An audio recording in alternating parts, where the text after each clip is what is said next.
You're listening to an Airwave Media Podcast.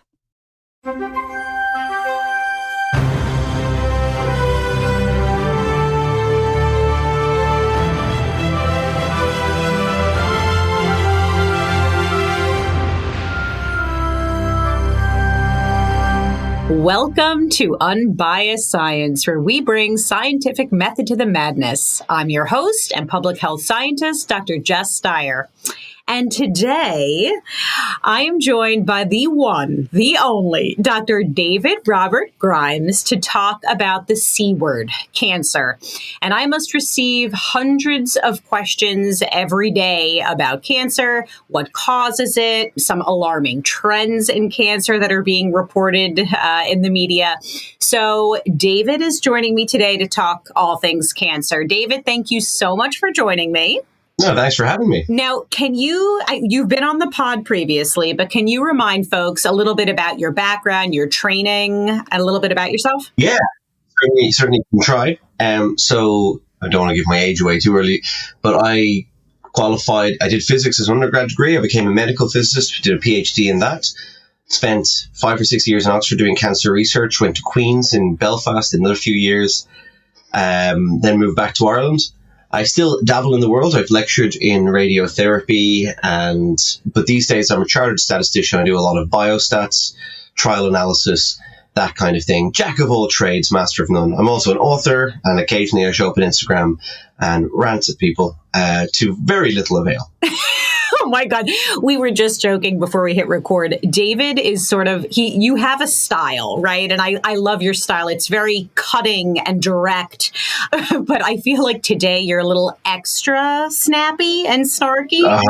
I'm not intentionally, but I just hate humanity at the moment. So you'll just have to bear with me. Oh gosh. Okay. I'll try to counter that negativity.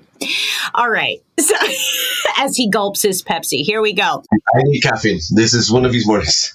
So, well, we're going to get into it because people, obviously there are lots of claims circling on social media about things that quote unquote cause cancer. One of those things, of course, is sugar. We hear a lot about sugar. So we're going to talk a little bit about I already see the face. If you're not watching this, David just furrowed his brow. So we'll get into what. I might need a whiskey instead of a Pepsi Max, to be honest with you, but let's... Oh my goodness. All right. So, all right, let me just set the stage with some statistics, prevalence, all that good stuff. And as we'll talk about in a little bit, this really varies so widely by country, but let me just share some of these statistics that are being put out into the universe. So per the American Cancer Society, 1 in 2 men and 1 in 3 women will be diagnosed with cancer in their lifetime. Obviously, cancer is something that's on our radar. It's like the big thing that we fear, right? So let's talk about prevalence and survivorship a little bit. So the number of cancer survivors is growing. So in the U.S., there are over 18 million cancer survivors. This, of course, highlights some of the amazing progress that we've made in detection and treatment of cancer. Childhood cancer, thankfully, is rare and survivorship is high.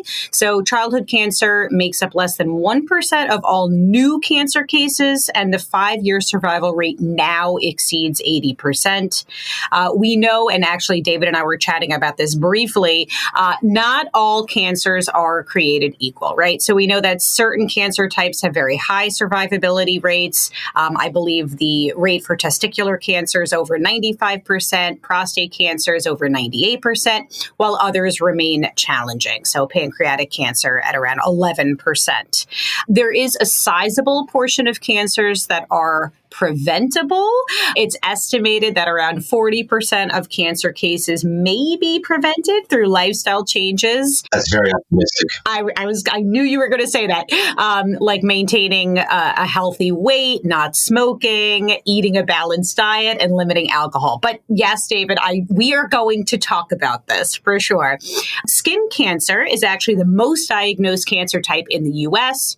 It's also highly preventable thanks to sunscreen. And David, I'm sure you've seen some of the rubbish going around on social media, how it's actually the sunscreen causing cancer and how people shouldn't wear sunscreen and this and that. It's worse for me because my PhD area is ultraviolet radiation.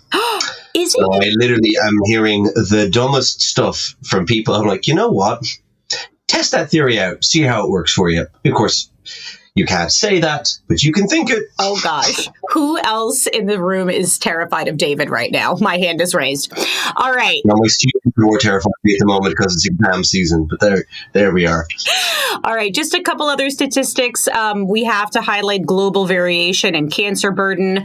Around 70% of cancer deaths occur in low and middle income countries, highlighting disparities in healthcare access and preventative resources. And lung cancer is the leading cause of cancer death worldwide. And this reflects high smoking rates in many countries and the aggressive nature of this particular cancer. All right, David, let's get into it. What are some of the trends that we're seeing in cancer? I know I've seen tons of headlines about how, younger people are being diagnosed with cancer at alarming rates. Trends are skyrocketing. What say you? I would say that people who use those adjectives don't know what a rocket does, is the first thing I would say. So firstly, you've got to worry about reporting bias for a lot of reasons. You mentioned already there's massive disparities in cancer rates around countries, but there's also massive reporting disparities. The US keep pretty good statistics. Most of Europe keep pretty good statistics. In sub-Saharan Africa, they do not keep good statistics. Now, they're getting increasingly good, but as you start doing that and you start doing more early stage diagnostic tests, your rates are going up. So what you often see is, well, we do have a creep up of rates. Now, the reason I'm so cynical about this is one of the things that I always give my students as a thought exercise, either when I'm teaching cancer biology or when I'm teaching biostatistics. I don't know why I said that. It's a funny way of saying it. But when I put it up there, I show them a graph of cancer rates in the UK from the 1940s onwards. And if you were born, if you were of age in the 1970s, you had a 1 in 3 chance in your lifetime getting cancer. It's now 1 in 2. And it's quite substantial growth. And I let my students look at that and I go, what's happening? And they throw out their theories. And eventually someone goes, is it something to do with age? And it's ding, ding, ding, full points. Cancer is primarily and overwhelmingly the disease of aging. We fixate on young people getting cancer because they're relatively rare. They're relatively unusual. The reality is, the more you roll the genetic dice, the more you acquire mutations that will one day lead to cancer. I think it's important to realize what cancer is, right? Cancer isn't just one disease. It's an entire class of maladies. There's over, I think, 210 different forms that can arise in virtually any cell in your body. And there's, if you're into cancer science, the hallmarks of cancer, the 6 or 10 or whatever updated version they do. But the major ones are that the cells that are affected start, or either they start proliferating more, or they start dying less, right? Sometimes they're actually growing at the same rate, because it's a bit of a misconception they're growing faster. They sometimes are, they sometimes aren't. But what they are doing is growing when they shouldn't be, right? In places they shouldn't be. They stop listening to cell-cell signaling. So when the cells around them are like, dude, you are just, this is bad, dude. They're like, nah. It's like they have headphones in. They're just not listening. This is the weird analogies I've used to torture students at this over the years. And they have cellular immortality. They don't hit the Hayflick limit no longer applies to them. They just keep going, right? They don't care. And that becomes a problem. So you have to think of, how does cancer kill you or make you very sick? It's just cells growing, right? And cells are small. It's when they start growing into places that you really, really need, right? Lung cancer kills you because you need lung tissue. You need surface volume to be able to do gas exchange. Gas exchange is important because that's like, oxygen, carbon dioxide, the whole thing we learned in school. You need that. And eventually that's what will kill you with lung cancer, that you can no longer effectively do gas exchange, right? Sometimes it can be an energy thing because cancer gets lots of cells using a lot of energy. You sometimes won't be able to supply the requisite amount of energy because all cancer cells are as hungry as other cells and there's too many of them. So that can be one of the things that kills you. Primary cancers rarely kill people. There are exceptions. Glioblastoma, brain cancers, it turns out all of your brain is kind of useful. You wouldn't know it speaking to some people, but it actually is. And unfortunately, that means that a primary there can be incredibly aggressive, can be very dangerous. Generally, cancer becomes a real problem when it acquires a new mutation and becomes metastatic. Well, that means it can go on a walk, right? So, for example, a very good friend's an ex of mine, and her father, when he was dying, he was dying of his lungs but it was a renal cancer, so it was a kidney cancer primary. But those cells had acquired the ability to go traveling and had set up a nice little colony in his lungs. The cells that killed him were actually kidney cells that were growing in lung tissue. So cancer becomes incredibly dangerous when it's metastatic. But again, I need to go back to cancer not being one disease. Cancer is a whole family of diseases, and all of them are so different because they arise from different cells. Some of them, and there's another factor, and you alluded to this already, so I'm going to stop my rant in a second, I promise. But when you go back, a lot of the things are age dependent as well, in a different way. For example, if a man in his 70s has prostate cancer, you're not that worried. They're far more likely to die with that cancer than from that cancer that's quite treatable. If a man in his 30s has prostate cancer, you're worried. It's the same with breast cancer. Someone in their 30s, 40s having breast cancer is quite concerning. Someone in their 60s, 70s is less so. And that's because they're different types of cancer. Even though they are, we say breast cancer, prostate cancer, they're very different types. And there's sub-breaking subcategories. The problem is because cancer is such a verboten word, it just becomes a boogeyman that we all go. Like my uncle came in a few months ago and he was shocked. I've been working in the field too long when you're this cynical. And he said, I've been diagnosed with prostate cancer. And I went, you're fine. I kind of, but he was, and he is fine. I was like, yeah, you're 78. You cut any 78-year-old man open, they're going to have the beginnings of prostate cancer. A 78-year-old woman will have the beginning of breast cancer. We roll the genetic dice, we get the things, but luckily it's usually easy to treat at that stage, and it's relatively minor. It would have been very different if he had said that to me when he was in his 30s. It would have been very difficult because I wouldn't have been born. But if we ignore the time travel paradox, But this is the thing, and it's because we are scared of it that we find it difficult to have conversations about it. And unfortunately, as we're going to find out now, that opens the door to all sorts of grifters who exploit those fears to sell nonsense to people. Mm-hmm. And I know that's a huge pet peeve of yours and, of course, of mine. As you said, cancer is used as the boogeyman. So David, what I hear you saying is that a lot of what we're seeing in terms of increased cancer rates is a function of age, right? And the fact that we're living longer lives. And hypothetically, if we were to live, older and older and older, we're going to develop cancer at some point, right? That's just the way that we're probably never going to live to older and older and older because of that word. Yeah. Okay. So what about people who say that it's more about the detection, the tests that we have, we're detecting more cancers because our technology has improved? Well, there's an element of truth in that as well. Absolutely. Because again, I work a lot in screening. I love screening. Screening's fantastic, but real screening, we'll talk about real screening versus what people on Instagram will try to sell you as screening. But screening is fantastic because what you do is you usually are not capturing a cancer. We can. For instance, cervical screening will capture cancers, but that's not its primary purpose. Its real purpose is to capture the things that will one day become cancer in an otherwise healthy population. That's phenomenal. It does incredible work at saving lives. Because it's much easier to prevent. And things like cervical cancer are quite preventable because it's caused by HPV. We know if you have HPV infection that persists, that's more like, but we can also treat that before it becomes cancer. So it's a form of prevention. We know that screening for bowel cancer is very effective as well. Breast cancer, that's a harder one. Depending if you ask a European or American audience, that you'll get very different answers.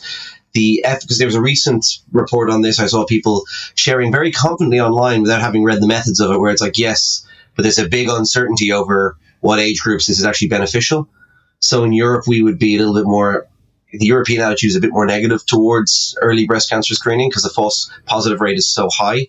And in the US, they're a little bit more okay with that. So it's entirely, then again, that's the thing with screening. You have false positives and false negatives, and you have to balance. Exactly. What benefit am I giving you? If this is not growing fast enough to ever worry you until you're in your 70s, right, am I actually helping you diagnosing maybe a benign thing in your 40s?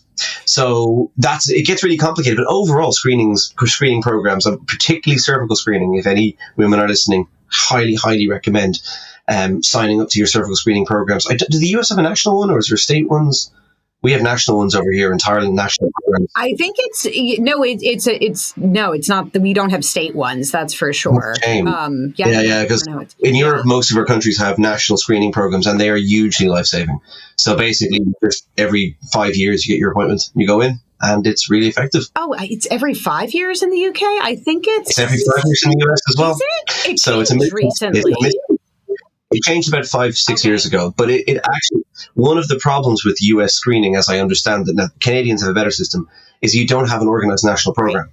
And you have a lot of private providers who will go, oh, yeah, well, there used to be, I would hear women saying, I'm going in every year for my smear. And I'm like, that's a terrible idea. Because you're false. Put it this way, with the old tech we used to use for screening, so cytology, we now use HPV cytology reflex systems. But for cytology, for the normal population, if you had a positive on that, which would require a colposcopy follow-up, only about 1 in 6 of those positives were true positives. That was my case. It means 5 and 6 were. Yeah, exactly. You were 86%. So if you did that every year, you would just increase your rates.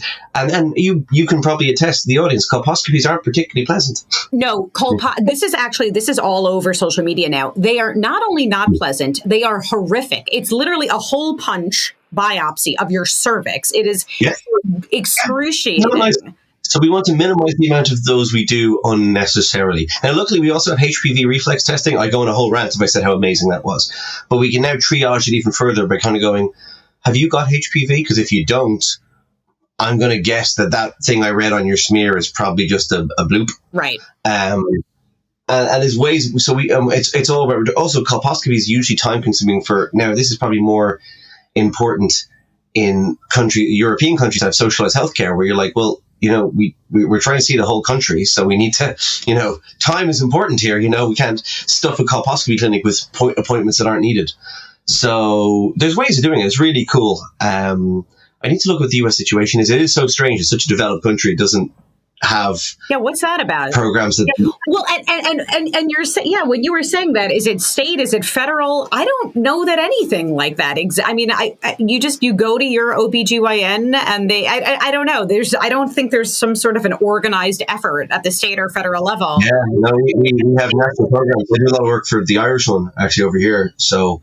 And they're fantastic. Like I've definitely had friends whose lives have been saved, or in some cases fertility has been saved early on by this kind of stuff. Because HPV infection is so common, like we're all riddled with it. If we're not vaccinated, if we weren't told to be vaccinated, we're all riddled, basically. Yeah, I had HPV. That's what led to the whole colposcopy thing. And it was one of those things when I was younger, and I don't remember exactly when the HPV vaccine became available, but I remember my mother saying, oh, it's too new. We don't have enough research on it. And it's like, shucks, I really wish you had gotten me vaccinated. I got it at 33 for whatever good that would have done me. But I was working on a program over here. Like we had a major confidence crisis in the HPV vaccine over here, and at the time, because I was very much publicly centered around that, I actually went and got it, and I got it publicly. I said, because they were like, "Oh, you wouldn't get it." Now the thing is, you can't actually test, or we don't know how to test for HPV in men. We don't know how to test for it. We don't know where to swab. Oh, I'm sorry. It's somewhere. We don't know where. Wow. So women, we do know where it hangs out. We don't know. So that's why I was part of a clinical trial to try and test this out once. And they were like, yeah, we actually don't know. We can't get any consistent results on people. Oh, my. Because we know men are carrying it because they're also, by the way, and this is why I was saying I was giving a lecture to young boys on this a few years ago. I was giving school kids. So I did a lot of work in it. And I remember having a young 16-year-old brash guy going, why should I get this? This only affects girls. And I said, well, firstly, where do you think girls are getting it? Right. I said, you. I said, not you personally, maybe. I go, but secondly, I said, men can get, they get anal cancer, they get head and neck cancer, and by the way, penile cancer. And I said to him, the treatment for penile cancer is? He's like, what? Radical pensectomy. Google it. And he ran to get his vaccine.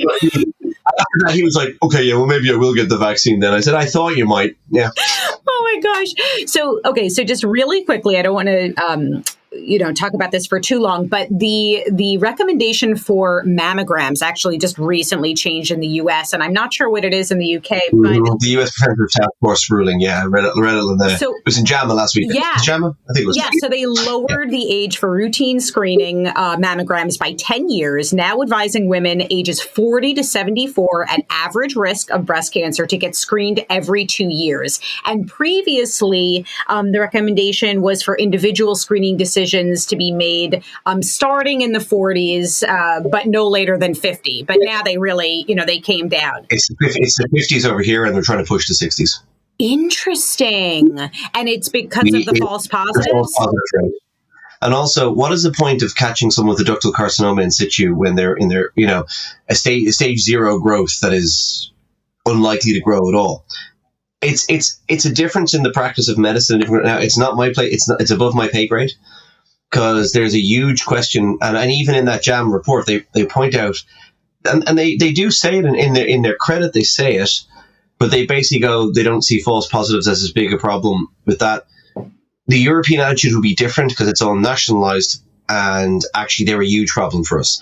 You do not want women, and it's the panic factor. So there's a it's a difference in the attitudes. I've seen people say it, and what I've seen, and really weird, is people in Europe saying, we should take these out of bed. I go, lads, if you knew how we're doing it here, we're doing it quite differently. We have our own assessment groups who've come to very different conclusions about the efficacy. And that's partly because we're providing it. It's not elective. Like, all of our screening programs are national or sometimes supranational. So it makes a different degree of sense in the US, where people are opting to go to their own people. We don't have that. So I can tell you which system I prefer, but I have a hunch. It's because they make sense. See, screening, again, and this is the problem with elective screening. Elective screening isn't really screening, right? You need to have a population from which to screen. So a principle of screening is you apply to a population. If you're only applying to people who can afford the healthcare to get it, you've actually automatically reduced the efficacy of that program quite hugely. And what I would say, for example, screening over here, I made the point, I did this in a radio interview recently, the biggest increase in life and quality of life that we've seen are women from lower socioeconomic backgrounds who otherwise could not afford or would not be able to, or did not have the facilities to get screened, who are more, usually higher, they usually smoke more, they usually have other risk factors. So they have been the biggest beneficiaries, and that's kind of how it should be, because screening, and I always point this out, people always say, what's screening do for me? I know I'm ranting about screening. Screening is actually not for you. This is a weird thing, and you're very public health, so you already guess. Screening is for a population. It may benefit you. It may benefit you immensely. You might be one of the ones to say, hey, you have this thing and we got this. But what screening is supposed to do is to reduce the prevalence of a disease in a population. It's supposed to make everyone healthier. Right? That's the whole thing. So even if you go back, you get screened and you're all clear, you've actually made the population healthier for doing that. You might, well, that didn't benefit me. Yeah, but it benefited other people. It's a vaccination question as well. Sometimes a vaccine won't even help you, but hey, you won't kill grandma. Exactly. So that's pretty cool. Well, and David, remember when you were last on the podcast, we were talking about the full body MRI scans. Oh God, yeah, they're back again. I read something in the New York Times. Yes. Did I read it? Yes. Bloody hell, why do I pay for a subscription to anything? Oh my God. But yeah, the verdict on that is, I mean, in line with what you're saying, that, at the individual level, because everyone's thinking, well, what if it catches something early in me, right? But we're talking more population level. The benefit is just not there. You don't want to get, and this is what I keep saying to people, you don't want to get tested for things as you know why. So sometimes David Gorski, I work a lot with him from Science-Based Medicine, he says this, he's always saying, oh, great, another patient's worried about incidental-omas. If you put most people under the microscope and looked at all their body markers, all their, you measured all their bloods, you did all their stuff, you're going to find weird stuff. Because people are weird, right? Yes, we think everything's normally distributed. Yeah, it is. But you do a lot of normal distributions, you're going to get some outliers, okay? So it's a reason why no doctor should order a test unless they know why they're ordering it and they have a high prior. The mathematical reason goes into a thing called Bayes' theorem. I won't bore people with it now. But you have to know something about how likely that person is to have a condition. You shouldn't be ordering things willy-nilly. And I kind of, that's such an old person word. I hear I'm getting old and curmudgeonly, willy-nilly. But that is a reason why you don't do that. You have to be quite like, okay, do I have a good suspicion for this? It's the same way you wouldn't order a forensic sweep on someone's house unless you thought they committed a crime. Right. And the priors work the same way. But I see online an awful lot of these influencers marketing, particularly what people who term themselves functional medicine practitioners. I did a video on this recently because it melts my head. There's a whole history of that term and where it comes from that would actually annoy people an awful lot if they delved into it. But their big shtick is selling you tests you don't need. And actually tests that can do you a lot of harm. Because if you tested, and this is why the full body scan was always a bad idea, you hop in a scanner and you have nothing wrong with you, you're going to find something on that scan that suggests you might have something wrong with you. Then what happens? A lot more, at the very best, unnecessary intervention. And at the very worst, they overtreat you for something, as in, This is, again, with the breast cancer screening problem in Europe, one of the big fears was unnecessary mastectomies. And that is a risk factor that comes with increased screening. David, when I was, I think I was 28 years old at the time, I found a lump, I went in, I did all the testing. And I mean, maybe that's a little different if I found a lump and I have a strong family history and all that stuff. But I'll tell you, the breast surgeon that I met with immediately recommended a mastectomy. Yeah, that's love it all. And you're like, oh, hang on a sec, let's just check this first, yeah? Yeah, exactly. And even... You have health literacy. You would have known to say, hey, are you sure? If you were from a different background and didn't have a health literacy, you would probably have had, I presume, an unnecessary mastectomy. And that has a huge effect on people's quality of life and their self-image. And so you don't want to over-treat people. You want to be where it's beneficial and no more. Right.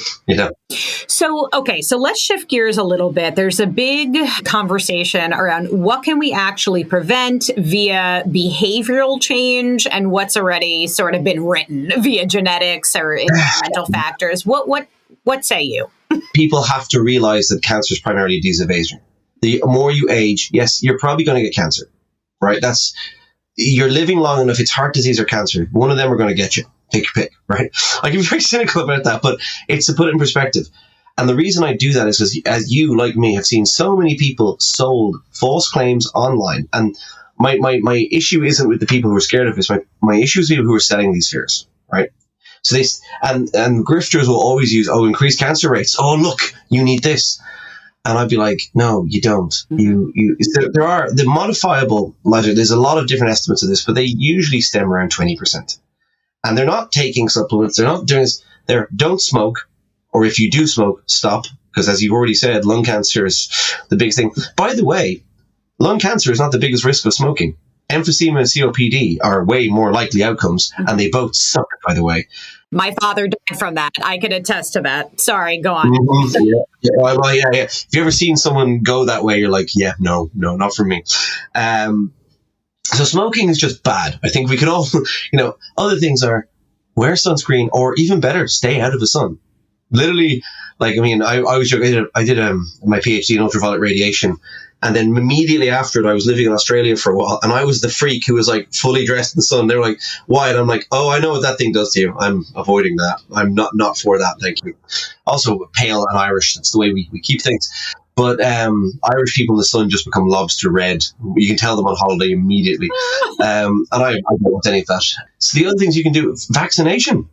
The HPV vaccine. 5% of all cancers worldwide are caused by HPV infection. So this is great, right? That's a great reduction already. People often talk about eating. So there is a link with obesity and cancer. And it is to do with how fat cells display, and it's all time. But essentially, if obesity is a risk of cancer, so if you are overweight, you can lose weight. That will help, right? But to break out, you brought it earlier on, I was going to bring it in last year. I work a lot with patient groups. So as cynical as I sound to any listener, I actually do care about patients. I just have no time for grifters that exploit them or idiots on social media that will go, cancer rates are going up, and say it's mobile phones or cell phones or, it's this, that, and the other. It's not. It's complicated. And it's also that we're living longer, which is a success in public health stories. But the big thing is I hear an awful lot, and the idea that if you eat certain foods, you'll get cancer. And if you don't eat certain foods, it's nonsense. It's an absolute nonsense. But it stems from a very dumb understanding or a misunderstanding of something. So I'm going to throw out a few things that we've seen claims about, and I just want to hear what you have to say. All right. Number one, sugar. Does it? No, absolutely not. Okay. Your body doesn't care if it gets its carbohydrates from a carrot or a carrot bloody cake. It doesn't care, right? You need glucose. Your body's going to turn things into glucose. This is like elementary school stuff. I don't know why. I sound to, but it's repackaged every year. I've been writing about this myth for 17 years, and I talk to people like Gorski who've been writing for 35 years. It's repackaged every few years. Last year, Liz O'Riordan and I did a paper on this in the Lancet Oncology, saying that actually this kills patients. And I guarantee you, the worst thing you want to do to someone who has cancer is to put them on a restrictive diet. It's like the last thing you want to do. Again, we talked about energy imbalances earlier on. If someone has a growth coming out of them that is literally consuming more energy, you don't want to starve them. because losing weight is a very negative prognostic indicator for cancer. Right. So, I mean, people mean well, but sometimes their meaning well kills people. So that's where I kind of have to go. And now, don't make an Instagram video telling people not to eat sugar. Right. You're going to shame them for getting cancer in the first place, which is dumb. They don't deserve that stigma. They're already suffering something, and it's not true. And secondly, you're going to give them pseudo-medical advice that might kill them. And you still think you're doing good? Stop.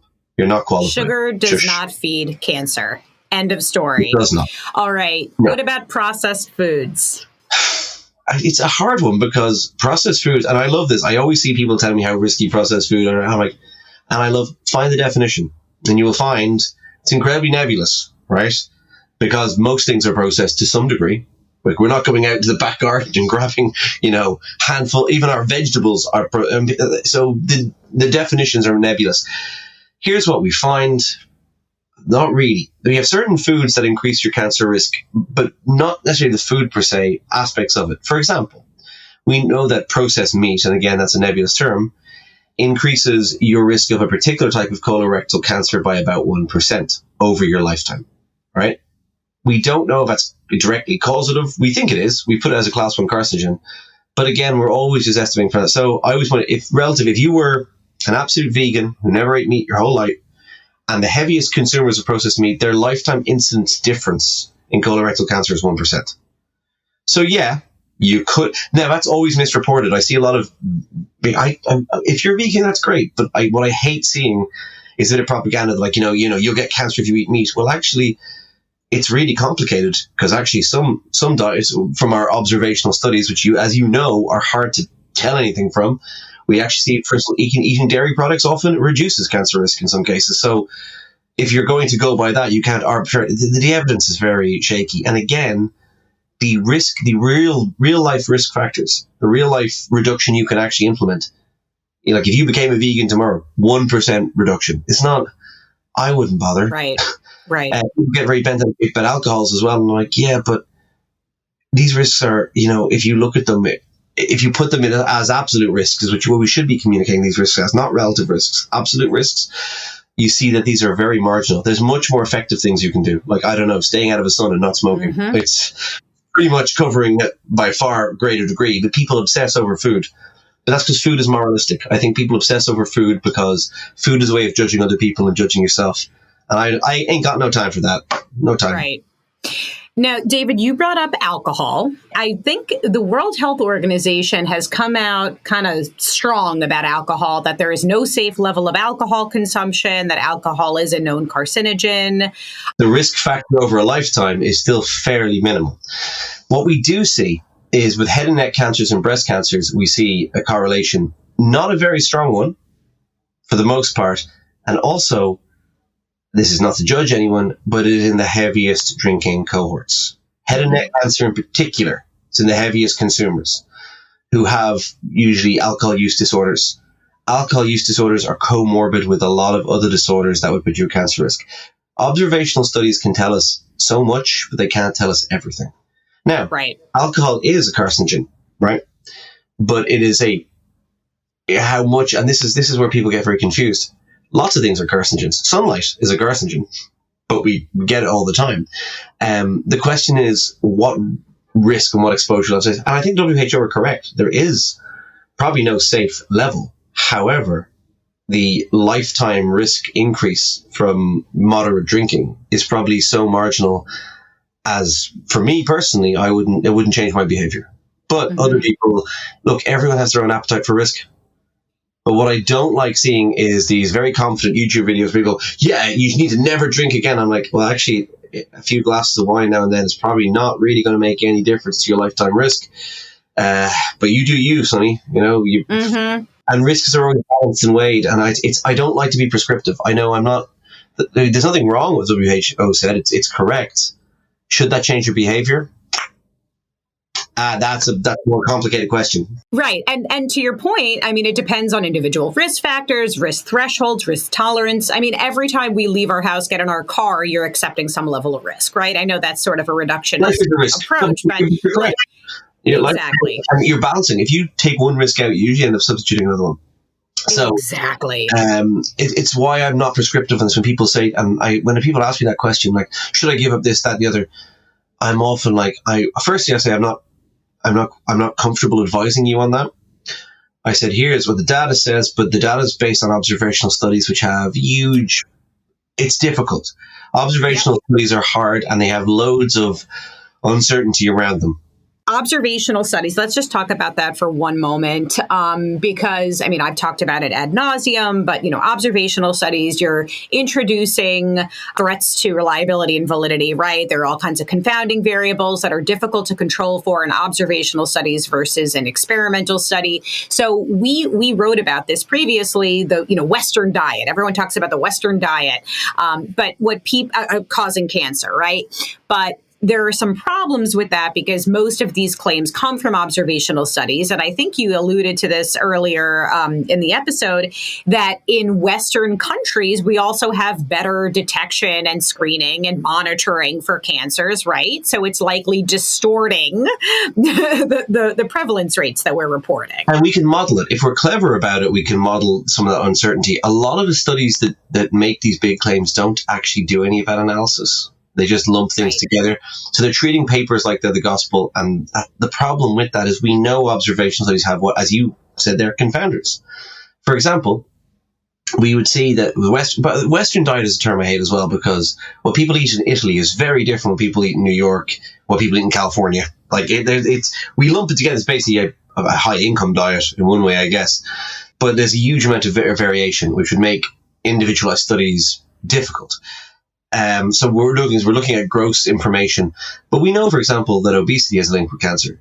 So if we have people that are in a highly calorific country, which is probably a higher income country, which is probably better detection facilities, how do we untangle them? And the answer is it's very difficult. We can only look at what's being reported and make reasonable estimates, but the reasonable estimates always come with a big uncertainty envelope. Now, what I will say is certain things jump out. Cigarette smoking is a classic historical example. Cigarette smoking had such a bloody stark effect that even in all the confounders of observational studies and cohort studies, signal was so unbelievably strong. Like you couldn't. Now, we also had mechanistics. This is another thing. I would always argue, look for the mechanism. I did a paper in JAM Oncology a few years ago on cell phones, 5G and cancer. I know I got the hate mail I got. I'm cynical. I'm more cynical now, but just as anyone listening know, there's no reason. Firstly, there's no epidemiological data that's reliable that would suggest it's harming humans. And second, there's no mechanistic reason to think it would. So I often say is ask for the mechanism. If you can find in experimental animals a mechanism of harm, right? We know, for example, burnt food is a cancer risk, right? Mm-hmm. Because one of the byproducts, which I can never pronounce, it's asshole, is in high concentrations. And again, it's if you eat a bit of burnt toast now and then, it's not going to do you any harm. But this is people, like, when you look at this, we know there's a mechanism for that to cause the damage that you need to acquire at least a few of the mutations that lead to cancer. But the dose may get the poison, as a lot of these things are. So I don't like people being like, you must take this or you must not do this. Right. Moderation. Mm-hmm. I'm going to live with the national stereotype. I like a drink. I'm Irish. But moderation. And that's partly because I can't deal with hangovers anymore because I'm too old and cynical. But as I'm really showing today, I feel like I'm leaning into it. You are. I love it. The point is, like, look, most things in life, going out in the sun is great. Moderation. Right. And you said it earlier, risks are always going to be balanced. It's just smoking, however, it had such a huge and obvious risk with no other benefit, apart from this is an addictive thing that raises your cancer rate up like 15-fold. That's a really strong signal, even in observational data. So we could see that, and we knew. Two more things, and then, I just have, two more questions about things that people claim cause cancer. Stress and vitamin D deficiency. Let's talk about those two things. I feel like you're just doing this to hurt me now, Jess. I'm sorry. It's all right. No, stress doesn't cause cancer. Otherwise, I'd be long dead. Funnily enough, one thing that I do hear an awful lot, because I work with a lot of patient groups, and one of the biggest things that patients complain about is toxic positivity. People come up to them and say, they say you have to have a positive attitude, and the inverse of that is they almost kind of inadvertently blame that patient for getting cancer. They're like, well, if you'd lived your life this way or you'd been more positive, you wouldn't have got cancer, right? And you have to be positive. And you know what? When people are going through cancer, they don't always have to be positive. They're allowed to have bad days. The good news is, in long-term studies of pessimists and optimists, they do the exact same. There's no difference, right? There's no difference. Why would there be? Because cancer isn't caused by your mind. It's just not. It's caused by, environmental or inbuilt errors that eventually lead to cells that are, it's basically you, but on speed, doing weird things, right? Cancer is you, just weird. And it turns out that's, your mind isn't changing that. You're not Uri Geller. Actually, he's a fraud, so that's fine. But you're not, people love the idea. My mind can change everything. Yeah, no, it can't. Not with cancer. I think what I've read is that something about the cortisol levels, that it could increase cortisol levels, and then that causes cancer. No, it doesn't. Okay. I love CR UK in the UK, or Cancer Research UK. They're one of the biggest charities in the world, and I love their page about it is pure sass. It's like, no, stop saying this. It is just not true. The American Cancer Society says something very similar as well. There's no evidence that stress causes cancer, and you can postulate all the mechanisms you want. But, why? Right. Doesn't actually help, because good luck living a life with no stress. Seriously. And it doesn't help when patients are told, and I've actually recently was speaking with a patient. I ran a training day a while ago, and I had some patient advocates there as well, and we were chatting after it. And they're like, their biggest thing is people making them feel shamed. Like, oh, well, you were a high-stress businesswoman, and that's probably why you got cancer. And she's like, yeah, it's just my cousin got cancer too, and he's been living on a trust fund for her whole life, in a yacht. Right. So there's a lot of things you don't know where the mutations come from. They can come from a lot of different places. They can be inbuilt. It's loads of places. But stress, as best evidence is now, no, doesn't cause cancer. And I don't think it's helpful to suggest that to patients. Vitamin D deficiency. Definitely not. Absolutely not. I don't know. I haven't heard that before, but that is so, it's just, why? I don't know where that came from. Well, probably, as you said before we hit record, by people who are selling vitamin D supplements. Yeah, and that's look, the big thing, that's another great co-founder thing. I've done some work recently on vitamin D stuff, and spoiler, nothing to write home about. But one of the things that is interesting is that you have comorbidities too. People go, oh look, people who have poor nutrition, as in are food poor, maybe in poverty, they don't eat as well as people that have, access to a range of foods and high quality stuff like that. There's a lot of other factors that are going to make them more predisposed to cancer. Nutrition might be one of them, but there's going to be a lot more environmental factors too. They're going to be around more smokers. There are lots of other things that go on. Being poor is really crap. I think it's one of the reasons that we have to talk about reducing health inequality, And I know a lot of your listeners are American, and I'm probably going to sound like this dyed-in-the-wool socialist feeling, but health inequality harms everyone. The truth is that people that are unfortunate are to be born into or fall into lower socioeconomic circumstances fare much worse across all health domains.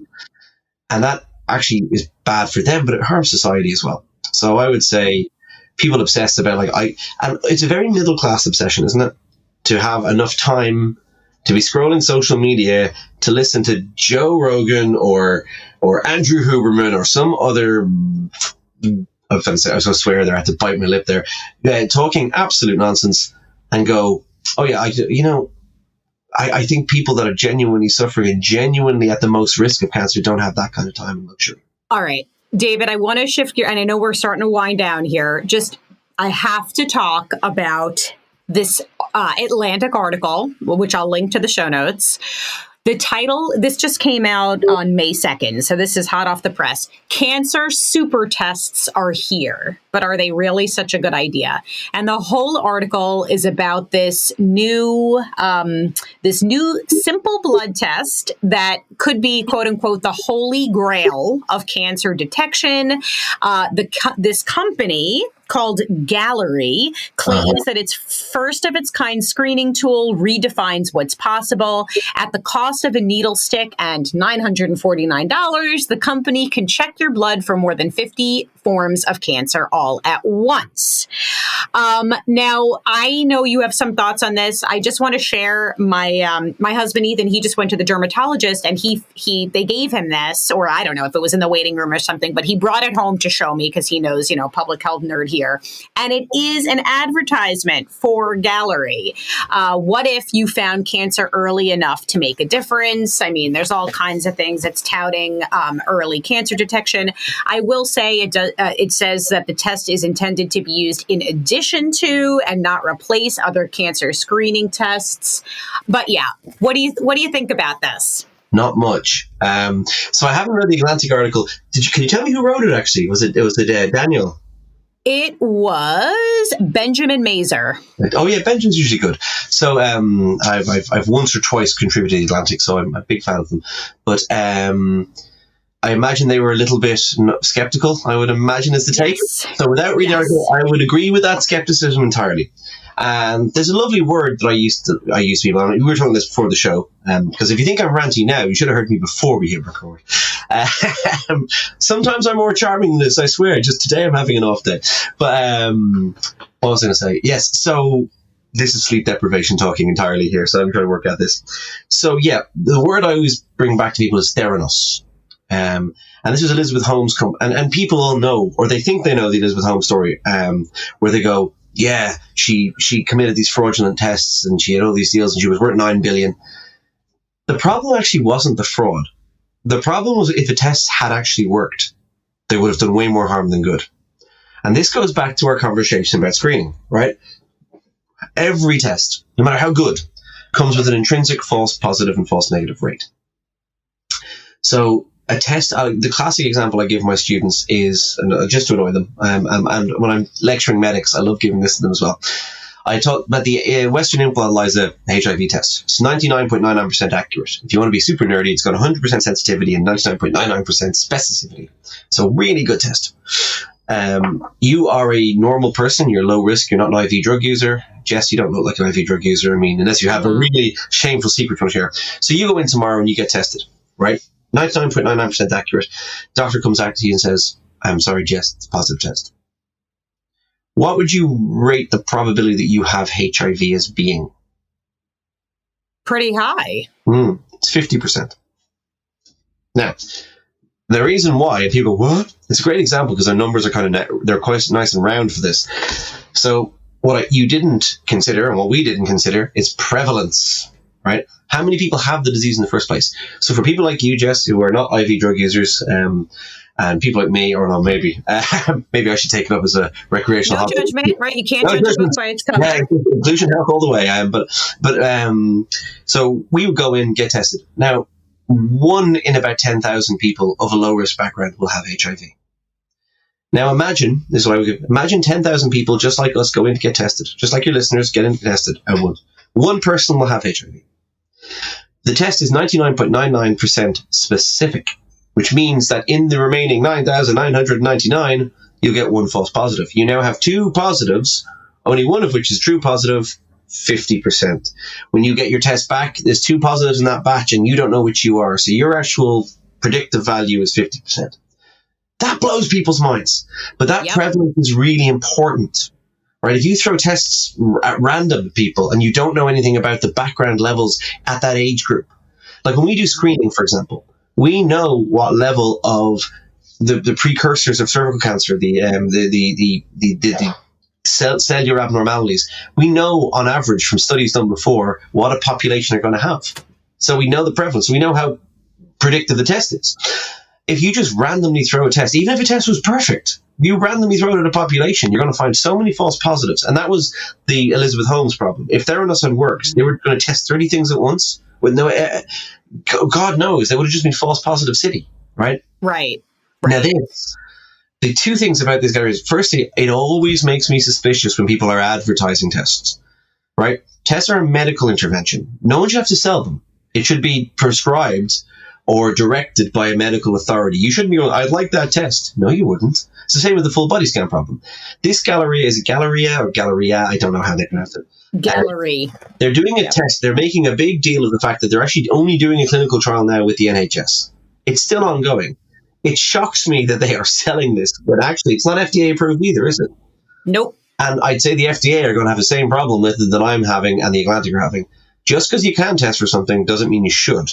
If you don't know whether your test is a real positive or a false positive, all you've done is create health anxiety, given someone $945, wherever the hell it is, made yourself poorer to suddenly have invasive tests for no good reason.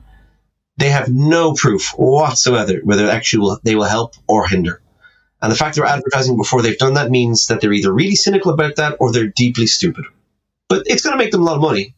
So, and that's the problem. It shouldn't, because healthcare should be provided by your healthcare professionals, not by companies who are willing to sell you tests because they think that you will go and pester your doctor for them. It's a weird system. Totally agree. Last thing, and then I think you need to maybe pour yourself some whiskey. And at 3:00 in the afternoon, that would be a little bit early for me.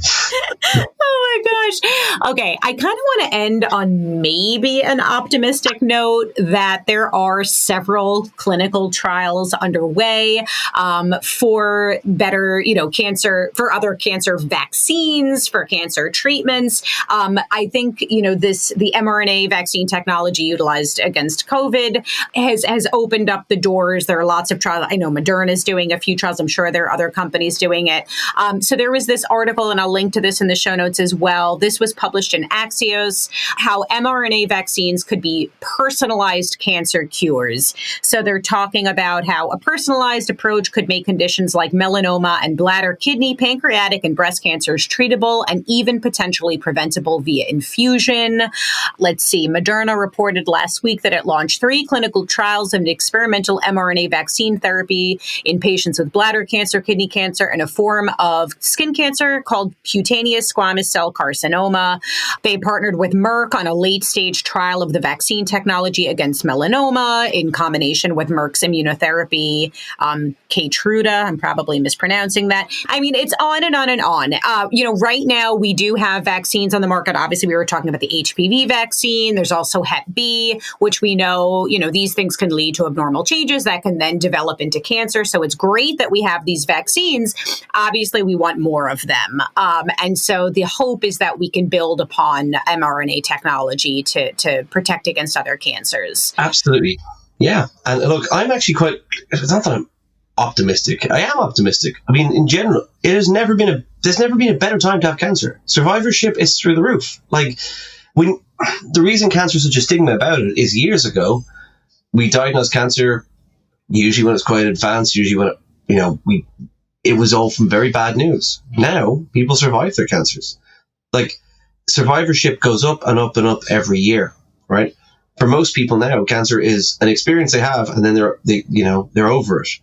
What I think we will do in future, I don't think we'll ever cure cancer. I wrote about this in the book quite a bit for a few reasons. I break into it. I don't think we'll necessarily cure cancer because cancer is not one disease, but I think we will eventually make a lot of cancers chronic, that you take something for the rest of your life for it. We're already starting to do that. There's hugely encouraging things. The reason for my cynicism for the majority of the show isn't because we are in a bad place. We're actually in a great place. We're in a fabulous place. The problem is that we unfortunately have the social media problem of misinformation, which actually undermines those achievements that have been made and will continue to be made.